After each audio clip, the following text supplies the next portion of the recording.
All right. Hello, everybody. Time for more Tibet. We are. I think Pterodon is our given name. And, yeah. Pterodon the Wise.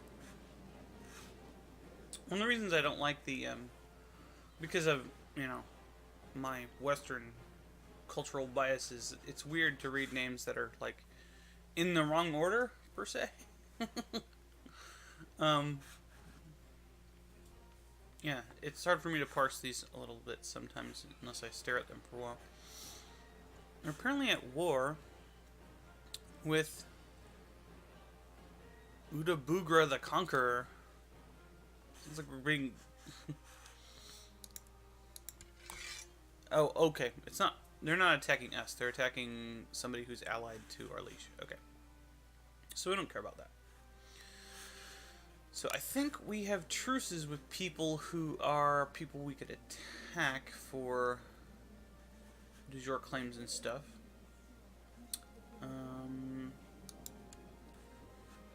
This guy. And that runs out.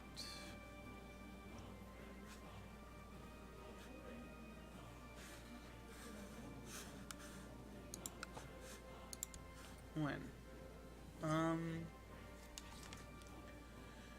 8:29. So we just finished the war, yeah. Okay. So we gotta look around for our next targets. I think our next real goal, we probably want to get the crown from this guy sooner rather than later.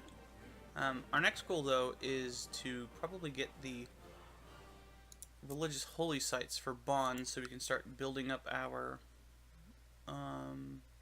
religious, our moral authority a little more. So Gilgit and Khotan are bordering us, more or less. The Emperor lives in one of them. And the other one is over here in Afghanistan, or whatever this is. Khorasan, so Persia. So, yeah.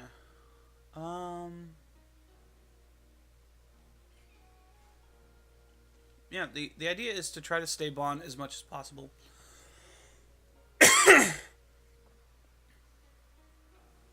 Excuse me. And yeah, avoid getting converted. So Gilgit, we can attack this guy once we get a claim on it. We're actually fabricating a claim on it.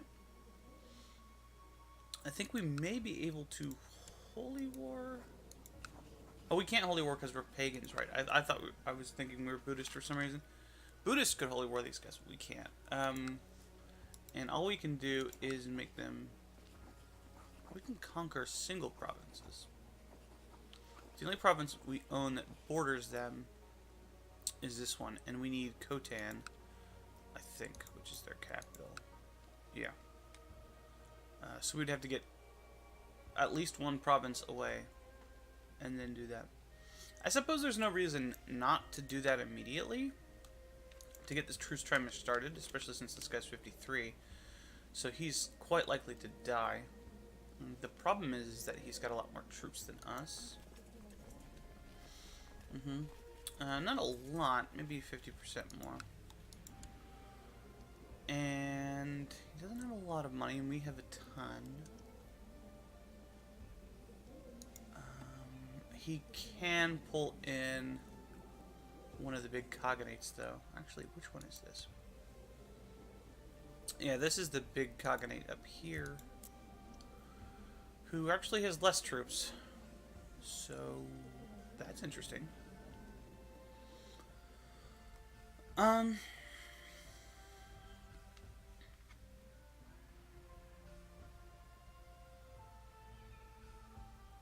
Yeah, there's no real reason to sit around and do nothing for a long period of time here. And we could pull up one of the big Chinese mercenary bands, or even use our own a little bit. This is actually putting a drain on our capital here, but I think it's fine just to have this guy around. He's actually already being hired, so that's probably why he's got lower numbers. But we can hire this guy. Is it possible to get all 5 holy sites? Yes. Perhaps not immediately for us. If we got the crown and eventually got this, we could get this one pretty easily. We already have one. Another one is bordering us. We're just waiting for a claim. This one is 2 provinces away, so we might as well conquest one and then wait and get the other. And the only problem with this one is that it's all the way over here in Persia, or Afghanistan, whatever this is. Not particularly difficult to get to, but not particularly difficult to get from them. However, it's quite outside the Empire's borders, and we'd have to punch through one of these Shadams, and the Muslims might get a little bit mad about that, or carve our way through the northwest part of Kashmir, or this isn't Kashmir, this is Kashmir up here. This is like Pakistan, Punjab, right? To get over to here, otherwise we could have something that's disconnected. Yeah, I mean, the goal is to get all of them, really. We don't want to go too far outside the borders of Tibet before going into EU4, but I'm not too worried about that. A lot of this stuff is basically just like junk Khaganate land. What did you get, Bot Duo? Is it a pony? Did you get a pony?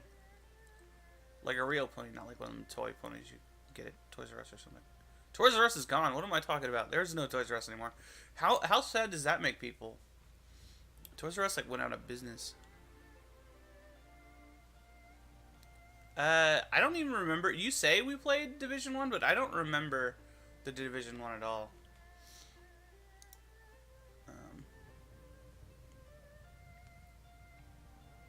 Toys R Us did have it coming. They made some terrible business decisions. So yeah, I think we should probably raise a mercenary band since we have oodles of money, and go ahead and start attacking this guy.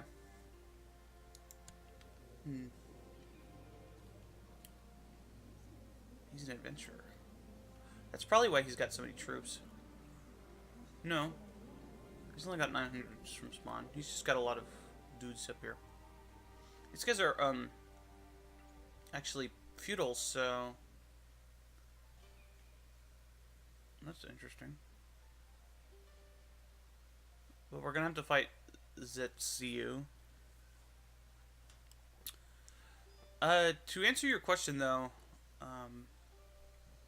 maybe? I don't know, like, I don't remember playing the first one, so I don't know if I'd like it. I'll try it though.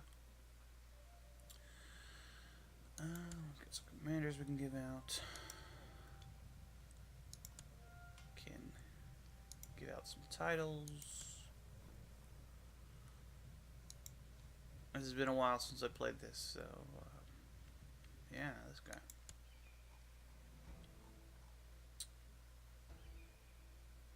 I've got to reacquaint myself with things. In our you can already start moving. Why am I selecting you over to here?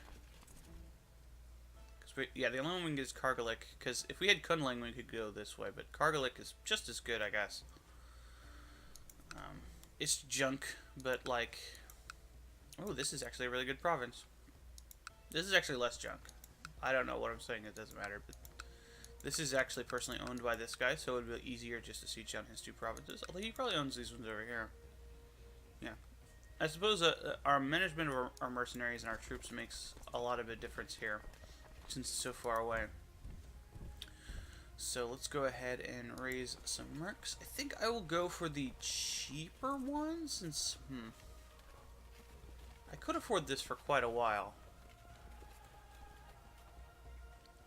But I think with my own troops and keeping them divided, this might be okay. Like, if we can smash their troops, we don't have to worry about Zenitsu, or however you pronounce that's troops. So I think we'll pull up the smaller merc band for now.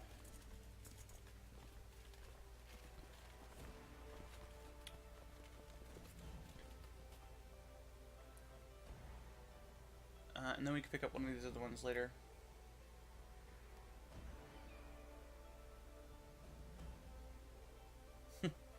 Crusader Kings 2 is one of the most complicated games that you'll ever see in your life, so if you have any questions, just ask. I love teaching people how to play these games. I spent basically the entire stream where I was supposed to be looking at new starts, teaching a guy how to play. It was kind of fun. Doesn't inherit anything of his own. He was never meant to rule. I also have to think about how I'm going to deal with the Star Control Origins thing.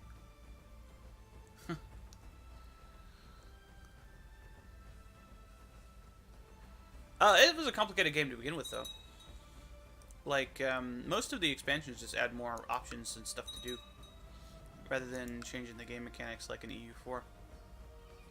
Crusader Kings 2 was a good, solid foundation for a game to begin with, rather than needing to be changed and updated a lot. I think the additive Shattered Retreat was a positive addition, though. So I need to declare war before pulling my guys out. So after Legacy of Rome, yeah.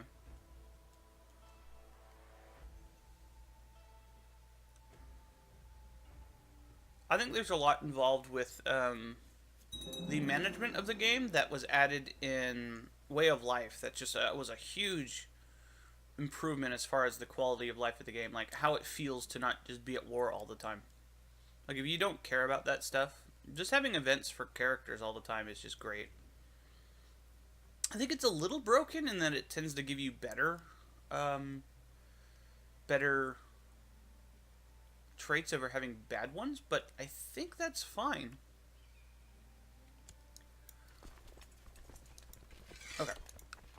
So let us go ahead and declare war. Oh, he's not even pulling in the guy. Oh, he'll pull it in if I actually select a goal. Okay. Let's go ahead and do this. Let's pull up all of our troops. We're at like half our capacity here, which is not good. I think Theocracies has kind of a fundamental problem in that they don't adhere to the normal rules of having your dynasty. I think, like, because they're mostly just individual people doing things rather than like with the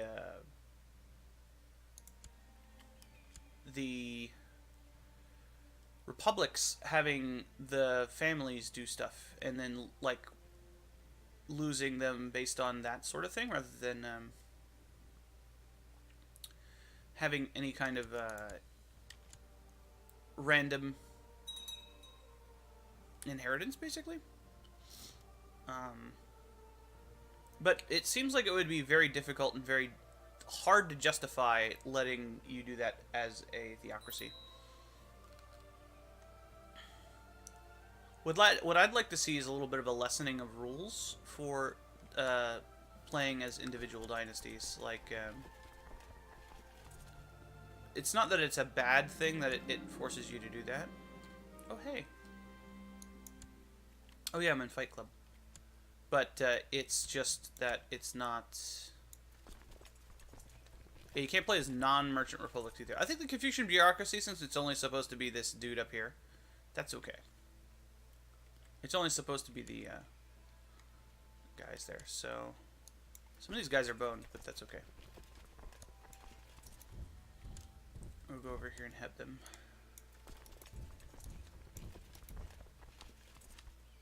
It's only a few dudes. Yeah. So you go this direction instead. Over to here. I think the Confucian Bureaucracy is fine since it's only a specific individual country. be like playing as the papacy, I guess. Like, it would be cool if you could play as the papacy, but I'm not sure how that would be different from playing a normal theocracy. The famine in China is over.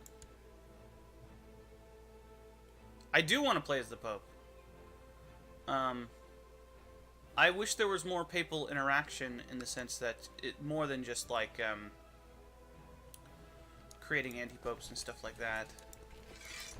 I'm chasing this guy's army down. I think this would be a much better thing than stuff. Your character could be elected Pope. Like, I think if you had a dynasty member that was elected Pope, I think that would be cool if you could play as them while they were the Pope. And then, once he dies, you go back to playing as somebody else, if that makes any sense. Oh god, I'm losing this battle. Mercenaries, why?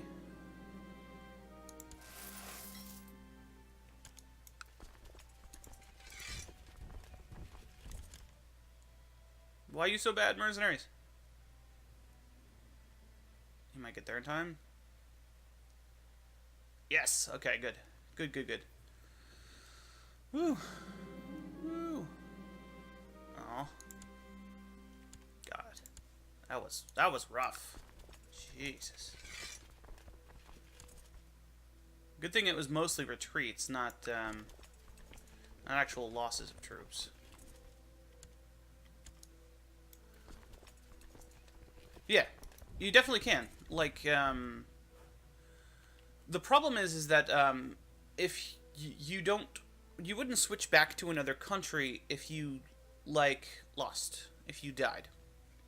And I think that's what would be cool if you could play as, like, if you could, in that particular instance, choose to play as a specific character rather than the dynasty for a moment, and then revert back to the highest level of that dynasty, or whoever you were playing as before. If that makes sense. Like, designate an heir in the sense that the guy you want to play as next. And of course they would have to be landed, right? So you could play as the Pope and stuff like that. And you could play as, like, I think it would be interesting if quite boring and, oh god.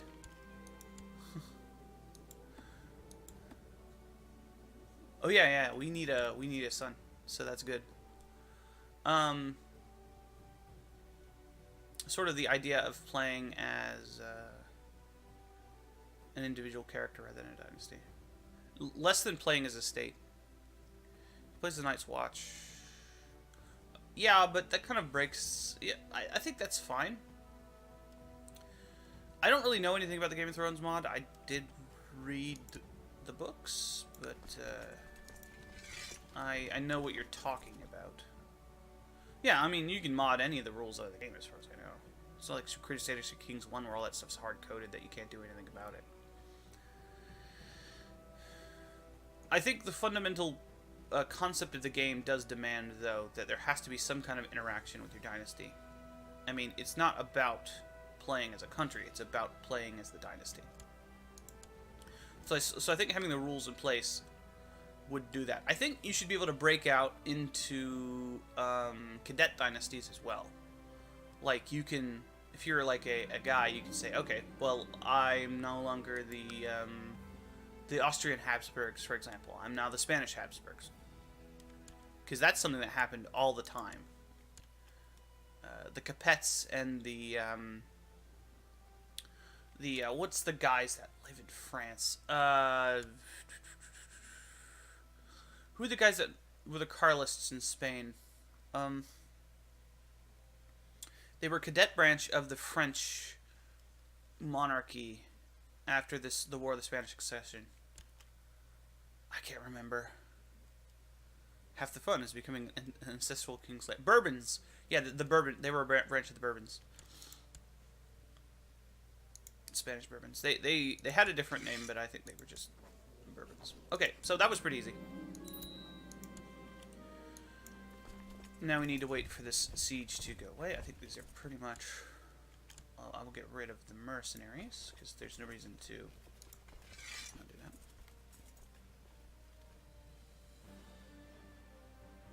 Yeah, absolutely. You're absolutely correct in that there is historical precedent for doing things, but this is a and the republics do work that way. Like you hold your individual land in your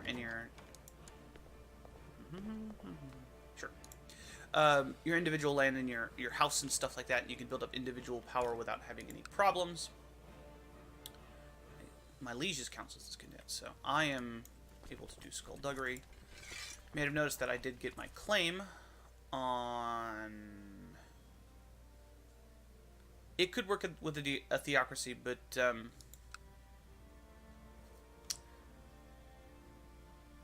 don't really see a problem with that, other than there wasn't really any dynasty that that dominated the papacy. Like there were several people who did, like the Medicis and the Borgias. Yeah, absolutely.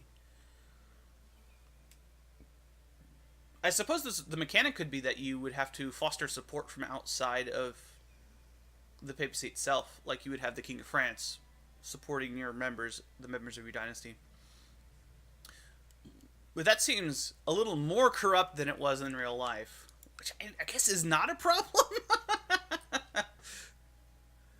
Yeah, you could add a mechanic with the College of Cardinals and stuff and get elected. It would seem oddly democratic for a very undemocratic concept. Yeah, so we're like way down in money. We started with like 1,500. Mercenaries are expensive, man. Yeah. Yeah, for sure. Alright, I don't think I want to keep this province, though. Because this is just a shitty castle.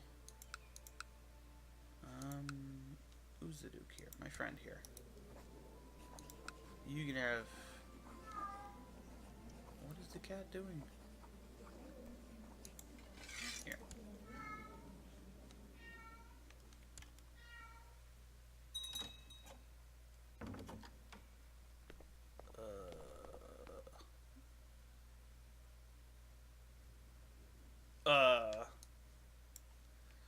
What?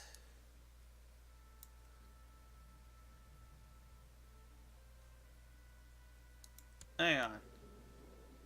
Hang on. So this is a Tibetan revolt. What is this about? To determine whether I want to do anything. War against tyranny. Technically, this guy is my friend. I'm going to decline this because I don't really have any purpose of doing this. What do I have? Like, why? I think he's just like asking me. I'm going to decline. I have other things I need to do. Oh. Oh. That makes things... No, I didn't want to accept because I want to declare war on this guy. Like, I just got a claim on this province. Why would I join his war? This is great.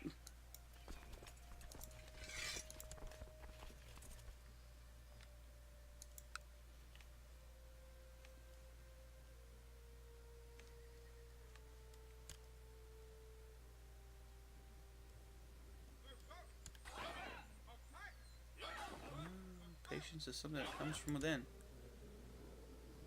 Yeah. I could get patient. What is this caused by? What do we what is our focus here? Family still? Until I get a son, I think I'm not going to drop family focus.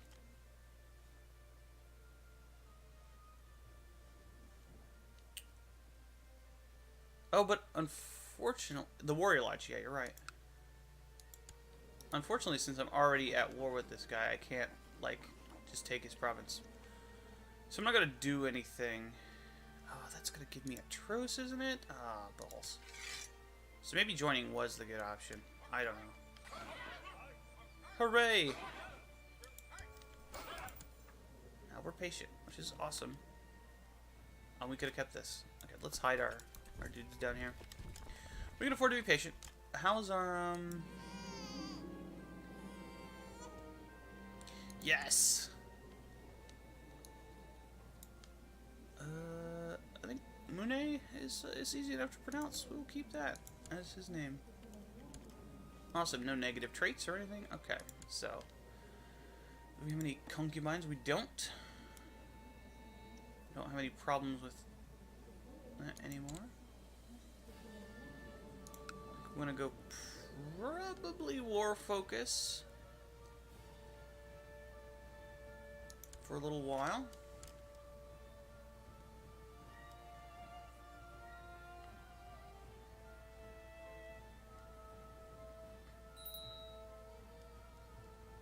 Yeah, it's a shame I had to participate in this war at all. Penang. This guy. Why? Your area is... Oh, Tibetan revolt. Okay, so no. That's not an issue. So my daughter... Really only useful... Well, no, we can have female commanders. What's this? Army of Nidong. What's going on here? Who are you?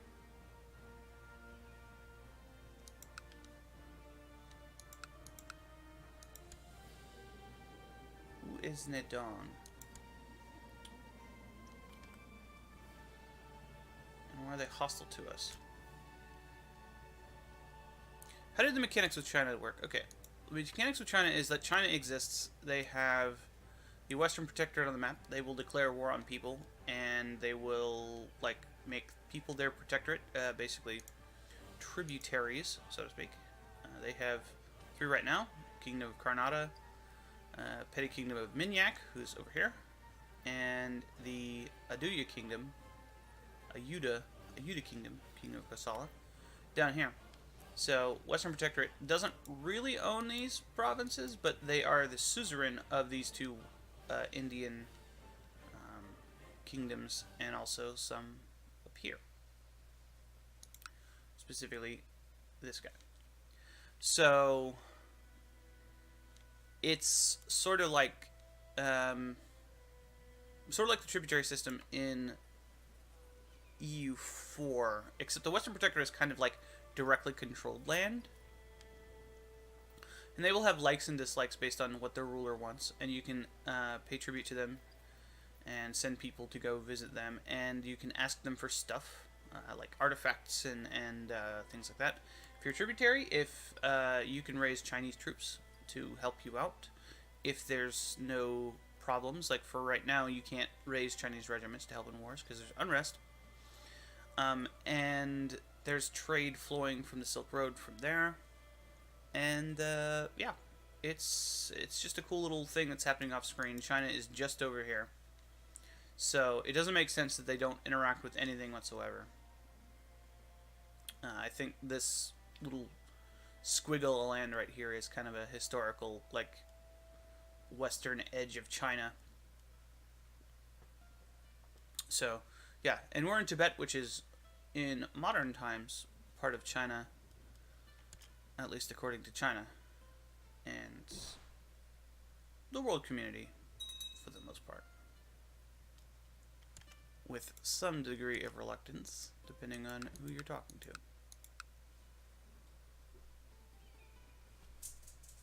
Not the world community has ever let self-determination determine its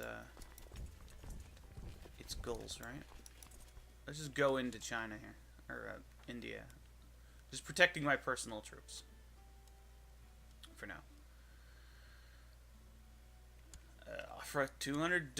why would I ever want to do that? Turn that directly off. This actually benefits me if they win. I don't really care. I just don't want to join in their war and help them.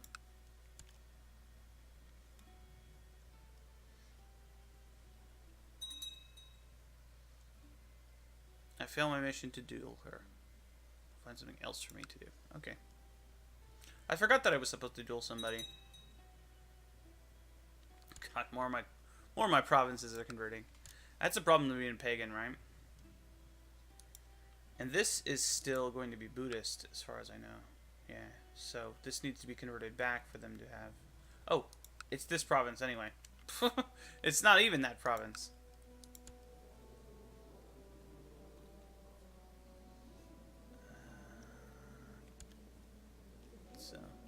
Yeah, you basically suck up to China. Or you, like, punch China in the face.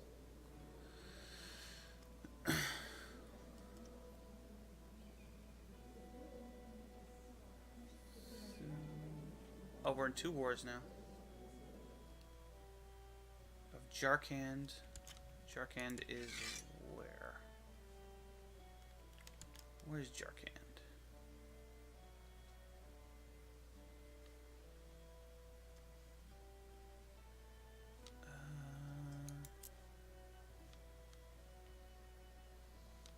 It's de jure over Jarkand, so probably one of those weird things that popped out earlier.